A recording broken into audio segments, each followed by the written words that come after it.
Well, good morning, my dears. So we have already discussed about adjectives, adverbs, verbs, and different types of verbs. And right now, we have already talked about auxiliary verbs. That means helping verbs, etc. Different types of verbs, helping verbs, etc. We have already talked primary, auxiliaries, and models, etc. And I'll be giving you the explanations of all these models in the later class. Okay. Right now we are moving to the next category, that is preposition. Preposition is a function class word. You must have known about, you must have studied about the difference between the function class words and content words. I have explained it a lot times. So please recheck all the videos or all the notes which I have given. Preposition is a function class word, and that is a function class word that decide the position of a noun or a pronoun in a sentence. So what is the function of a preposition? It is it is a word that decides decides the position of a noun, okay, or a pronoun in a sentence. So please understand what is a preposition, what is the function of a preposition. Function of a preposition is that it decides the position of a noun or a pronoun in a sentence. Clear? And it acts as a linking word that means it is a linking word that shows a relation with a noun or pronoun in a sentence. It acts as a linking word that shows a relation with a noun, a pronoun in a sentence. If we come across all these terms, I mean all these preposition, you can understand. Okay, we will be able to understand. By saying all these things you may not be able to follow, but if we come across all these words, I mean prepositional words, you can understand all these things. What do you mean by linking word? Okay, you know what is a linking word. You know that it is a connecting word. What do you mean by linking word? It is a connecting word, and that means a preposition acts as a relation with a noun. It acts as a word that have a relation with a noun, pronoun in a sentence. Clear? And the preposition is complex, most of them. Why is it complex? Because it has most of the prepositions have more than one meaning. Clear? So the main complex thing of a preposition is that it can be used as or the meaning could be used as more than one. So, and it also can be used as adverbs, idioms, and phrasal verbs. That's why the preposition is a bit complex thing to understand. Okay, so you may be confused that whether it is an adverb, whether it is an idiom, or whether it is a function of a phrasal verb. So why it is? Because it is having more than one meaning. Okay. And now many adjectives, nouns, and verbs are followed by certain prepositions. Now we can look up the list of prepositions. Okay, I am given here. Now look here. These are the, I will just wait. Okay. Now look here, these are the list of the prepositions usually used in English language. Okay. Now look here, now check it. About, past, for, besides, at, against, through, over. In these words you may be fluent with these words: of, at, in, beyond, up, etc. Some of the words are not familiar to you, I think. Okay, because they may be familiar to you, but you may be considering it as another category. So these: about, past, among, beneath, during, of, down, above, amongst, besides, on, round, across, around, besides, from, on to, since, after, at, between, in, outside, than, against, before, beyond, into, opposite, along, behind, by, inside, through, over, throughout, amidst, to, full, inside, of, toward, up, upon, via, under, with, underneath, without, until, etc. are few examples for the prepositions. So these are the prepositions, and it can be used as an adverb, idiom, etc. So it is a complex thing because it has more than one meaning. Okay, are you clear? Hope you have understood this. And using these prepositions, we for your exams, they may be having filling the blanks with a suitable preposition, etc. So you must have seen these things in your basic classes itself. But in that classes, you must not have learned beneath, beside, around, opposite, underneath, etc. Sometimes you must have learned in CBSE schools and all. They may focus on all these things, I think. I don't know. Anyway. And now, hope you have understood the categories under prepositions. These are the some of the list which I have given you. There are more than many words in the list of prepositions. Okay. Now, so hope you have understood prepositions. Right now, we are moving to conjunctions.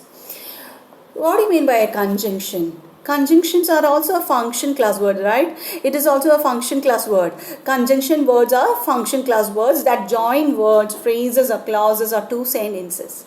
So what do you mean by conjunction? You must have learned, you must have seen junction, Shornur Junction. What is the peculiarity of the Shornur railway station, Shornur Junction? What do you mean by junction? It is the place where the trains get joined, right? It is a junction, okay, with where the engines get exchanged, etc. So here the same thing. Conjunctions are function class words that join words, phrases, a clause or two sentences. Hope you have understood this one. Now, which are the words comes under the category of conjunctions? Let's look. Words like and, but, after, because, though, as, for, unless, while, whereas, etc. Okay, sorry, I have written, there is a spelling mistake in this, so it may be a typing error, etc. are the conjunctions. Okay, the words, the conjunctions, maybe it's a typing error, it has come something else. Okay, so these are the conjunction words. These are the examples for the conjunctions words. These are not only the examples, there are a little more conjunctions, and some of the basic or main conjunction words are these: and, but, after, because, though, as, for, unless, while, whereas, etc. So what are the functions of what is the function of basic function of conjunctions? It is a word that connects. Okay, it join the words. It is a word that it is a conjunctions are the word that joins phrases or connect the words, phrases or clauses or sentences. Okay, now look here. I want a pencil and I want a book and a pencil. I want a book is one sentence. I want a pencil is another sentence. And using and, we connect it, right? I want a book and a pencil. So now using this and, we have connected two sentences. Okay, or a phrase. Okay. The man is lean but strong. The man is lean, he is strong. So we can connect it using but. The man is lean but he is strong. Okay. Now, there are two kinds of conjunctions in English. Which are the conjunctions in English?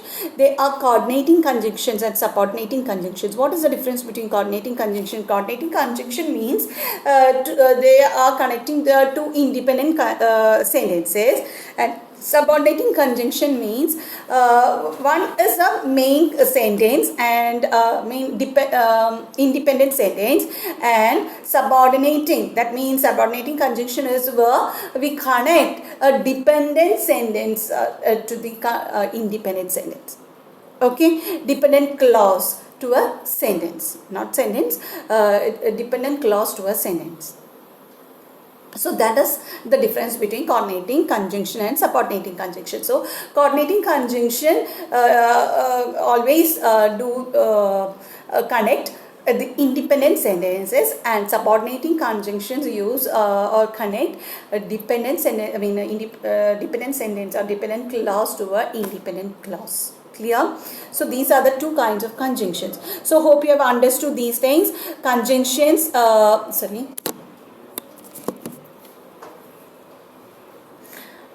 wait. Okay.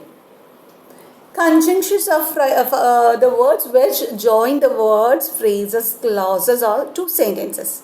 Are you clear? So I have given you the examples also. List of prepositions. I just want you to make some examples. Okay. With all these things. The chair, sorry, the cat is under the table. So under is a preposition. She is with her father. She is with her father. So with is a preposition. So you can make many sentences. That's why you know that sentences to make. So that's why I'm not giving you examples. There may be exercises for you to do. Now interjections. What do you mean by interjections? It is basically exclamations, right? The words that expresses sudden emotions and feelings are interjections. What do you mean by interjections? The words that we use for when we get surprised, or when we feel sad, or when we feel happy, etc. Okay, sudden expressions of emotions. So these type of words are known as interjections. Okay, so to make understand how it is a sudden it is a sudden feeling or sudden expression of feelings. Okay, sudden expression of feelings or emotions, the words we use, right? Happiness, sorrow, surprise, delight, anger, disappointment. Some of the people have used, you must have seen the people using shit, right? This is an expression of anger or something they cannot tolerate, right? So sorrow, happiness, etc. Alas, if any of these affect a person, suddenly bring forth various kind of interjections.